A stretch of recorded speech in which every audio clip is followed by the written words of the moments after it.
Point है Anand ji. Samajwadi party के नेता मनोज सिंह काका के पास आ रहा हूं। मनोज जी, 51 सीटें हैं, 51 सीटें हैं उत्तर प्रदेश की। आप चाहें तो मैं आपके लिए एक एक अनाउंस भी कर सकता हूं, लेकिन आपको पता है कि आपकी टक्कर अब किन से होने वाली है। 80 में से 51 अनाउंस है जी। काका साहब, ऐश्वर, राकेश जी को रखिएगा। ठीक बात है, आपके सवाल बहुत समय के समाचीन है कि किससे टक्कर होने वाली है। उत्तर प्रदेश में समाजवादी का और पीडीए की जो अवधारणा है पिछड़े दलित को उसको राजनीतिक, शासकीय और शैक्षणिक भागीदारी दिलाने की, उसकी टक्कर उन्हीं से होने वाली है जिनके सरकार में आए दिन उत्तर प्रदेश में पुलिस भर्ती, आरओ आए दिन पेपर लीक वाली सरकार से हमारा मुकाबला होना है।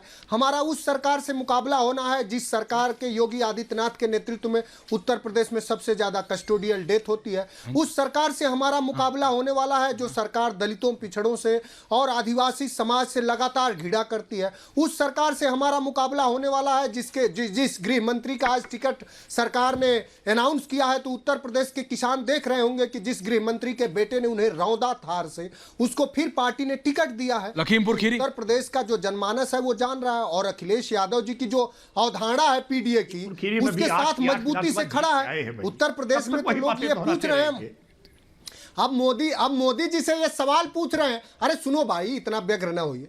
अब ऐश्वर्या जी, उत्तर प्रदेश के लोग, बनारस के लोग पूछ रहे हैं मोदी जी से कि केटो कब बनेगा, मां गंगा साफ कब क्यों नहीं हुई। बीओडी का लेवल जो पहले 5.4 था आज 8 पॉइंट समथिंग है। आज हमारे वैज्ञानिक ये कह रहे हैं कि मां गंगा इतनी दूषित हो गई कि वहां अब पीने का तो पानी छोड़िए, नहाने लायक तक पानी नहीं हुआ। तो सवाल ये है, कोई सवाल पूछ लीजिए, मनोज काका का एक सेट तक रिकॉर्ड है, पढ़ना शुरू हो जाए, वही लाइन बाई लाइन, शब्द बाई शब्द एक वही है। सवाल कोई हो, जवाब यही रहेगा। किसी भी एक भी सवाल का, और सुन तो लीजिए, अब व्यग्र ना होइए साथी।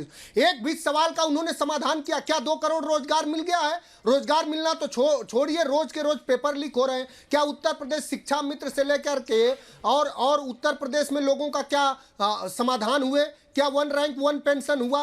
क्या पुरानी पेंशन स्कीम लागू हुई? तो और उत्तर प्रदेश के किसानों के साथ क्या हुआ? देश के किसान आज सड़कों पर हैं, उन्हें रौदा जा रहा है। तो इन सब सवालों से लेके, और बीजेपी की पहली ही लिस्ट ये बताती है कि अब बीजेपी 2024 में सत्ता में आने वाली नहीं है। अब आ रहा हूं प्रदेश में देखिए, 2 नहीं, मैं आपको 2 सेकंड में क्या होगा रीना जी, काट दिया। 40 सेकंड जनता पार्टी ने एक राजा को स्थापित करने के लिए केपी यादव का टिकट काट दिया भारतीय जनता पार्टी ने। तो इस तरह भारतीय जनता पार्टी कभी भी दलित, पिछड़े और जरा मैं अच्छा नहीं एक सेकंड काका साहब, जो आपने बोला कि उत्तर प्रदेश राकेश त्रिपाठी जी की पार्टी ने जो अनाउंस, काका साहब जरा सुन लीजिए, मैं आपकी बात सुनी जरा। आज लिस्ट पे डिस्कशन करते हैं। आपने कहा मैं आ रहा हूं क्योंकि आम आदमी पार्टी बहुत ज्यादा एक्साइटेड है राकेश जी, क्योंकि आपने 7 में से 5 तो आप बदलने वाले, 2 हैं, मनोज तिवारी और एक कोई और जिसको आप रिपीट करने वाले। लेकिन जरा बताइए मेरे को काका साहब, वाराणसी से नरेंद्र मोदी आपको कमजोर लग रहा है? नगीना से ओम कुमार आपको कमजोर लग रहा है? मुजफ्फरनगर से संजीव बालियान आपको कमजोर लग रहे हैं? नोएडा से महेश शर्मा कमजोर लग रहे हैं? मतलब अमरोहा से कंवर सिंह तंवर, ये तो बहुत पार्टियों से घूम के आए हैं। तंवर साहब आपको कमजोर लग रहा है क्या? देखिए, बुलंदशहर से भोला सिंह कमजोर लग रहा है। मथुरा से हेमा मालिनी को हरा दीजिएगा क्या? नहीं बताइए जरा, मथुरा से हेमा मालिनी को हरा दीजिएगा।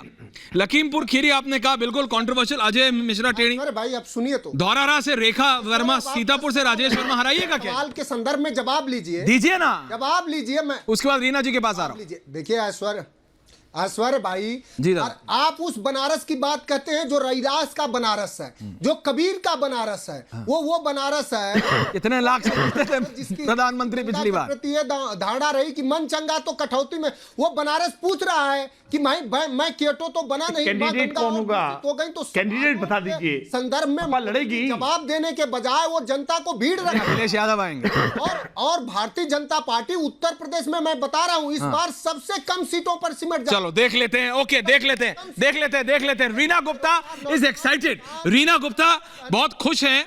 और उधर जरा अनंत विजय जी को भी रखिए, और उधर त्रिपाठी जी ने आए, त्रिपाठी जी को भी रखिए। ओके काका जी, 1-on-1 रीना जी को लग रहा है राकेश जी, क्योंकि जिस तरह से आपने दिल्ली में बिल्कुल पूरा रिवैम्प कर दिया है, उनको लग रहा है कि आप शेकी ग्राउंड पे हैं दिल्ली में।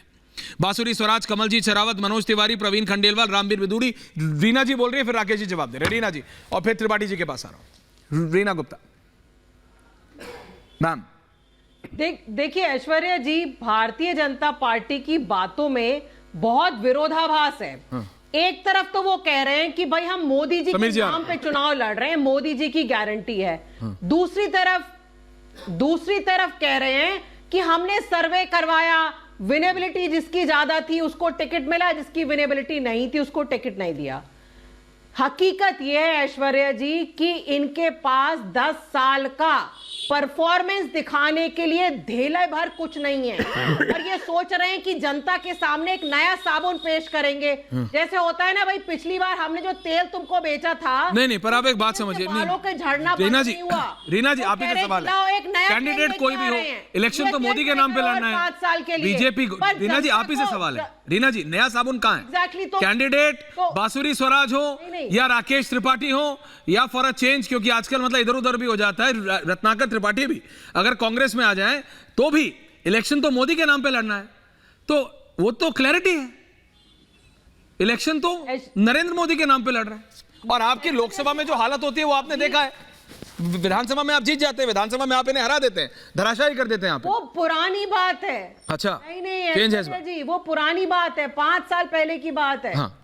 अब आप देखिएगा दिल्ली की लोकसभा की 7 की 7 सीट गठबंधन को मिलने वाली है, देख लेते हैं। और ये मैं नहीं कह रही हूं, ये तो अभी भारतीय जनता पार्टी के प्रवक्ता कह रहे थे कि हमने सर्वे कराया, सर्वे में इसकी विनेबिलिटी ज्यादा थी इसलिए इसको टिकट दिया। इसका मतलब है आपके सर्वे में बिल्कुल क्लियर आया कि आपकी भाजपा के जितने दिल्ली के 7 सांसद थे 7 निकम्मे निकले, किसी ने कुछ काम नहीं किया, इसलिए आपको उनका टिकट काटना पड़ा।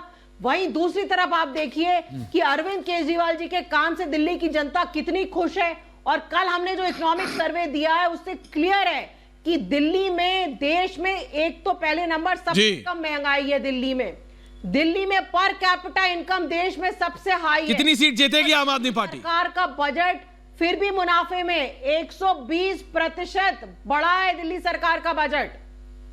कितनी सीट जीतेंगी रीना जी? 7 की 7 सीट। ऐसी बात मत करिए, कुछ तो कर लीजिए, ठीक कुछ तो ठीक लगा लीजिए। गठबंधन की 7 सीटें। ऐसा मत करिए, रिकॉर्ड करके चलाऊंगा तो कुछ तो बोलिए। 7 सीटें रिजल्ट वाले दिन चलाऊंगा, ये मैं सबसे बोल के रखा है, सब चलाऊंगा। मतलब ऐसा मत करिए कि आप बोलिए ऐश्वर्या कि मैं जा रही हूँ तुम्हारे डिबेट से उस दिन, रिजल्ट ऐसा मत कीजिए, ठीक लगा लीजिए। अरे स्टूडियो में बुलाइएगा ऐश्वर्या जी, डन है तो फिर आपकी रिएक्शन चलाऊंगा। मेरे साथ मेरी एंकर, हमारी रिपोर्टर इस समय सृष्टि। 28 महिलाएं, 47 युवा, 27 SC, 18 ST और 57 OBC उम्मीदवार हैं। 57 OBC उम्मीदवार हैं। तो बीजेपी उत्तर प्रदेश में जो पीडीए को कैंसिल करने के लिए जो बिल्कुल कर रही है, ऐसा लग रहा है कि बीजेपी ने बहुत एनालिसिस करके ये लिस्ट आउट की है। सृष्टि, पैनल के साथ रखिए सृष्टि। बिल्कुल ऐश्वर्या, जैसा आपने कहा कि पूरे एनालिसिस के साथ में ये सीटें अनाउंस की गई हैं, क्योंकि आपने देखा था बीजेपी दफ्तर के बाहर हम मौजूद हैं और इसी बीजेपी दफ्तर में शाम 8 बजे से उन तमाम दिग्गजों के आने का सिलसिला शुरू हुआ था, जब सीसी की बैठक यहां पर हुई थी। और आपने देखा कि 11 बजे से मंथन शुरू होता है और सुबह 4 साढ़े 4 बजे तक ये मंथन चलता है। राज्यवार तरीके से मंथन होता है और उसी राज्यवार तरीके से आज यहां सूची जारी की गई। जैसा कि यह प्रेस कॉन्फ्रेंस में भी बताया गया कि जिन जिन राज्यों पर चर्चा हुई है, जिन जिन राज्यों की कैंडिडेट्स पर मुहर लगी है, उनके नाम का ऐलान यहां कर दिया गया। यानी कि आपने देखा कि किस तरीके से फीडबैक के जरिए पहले फीडबैक लिया गया, एनालिसिस हुआ, हर एक सीट पर मंथन किया गया ग्राउंड लेवल पर। सबसे बड़ी बात कि बीजेपी लगातार ग्राउंड लेवल पर जो काम करते हैं, चाहे वो सांसद हो या फिर आपने विधानसभा के चुनावों में देखा हो, ग्राउंड लेवल पर क्या स्थिति है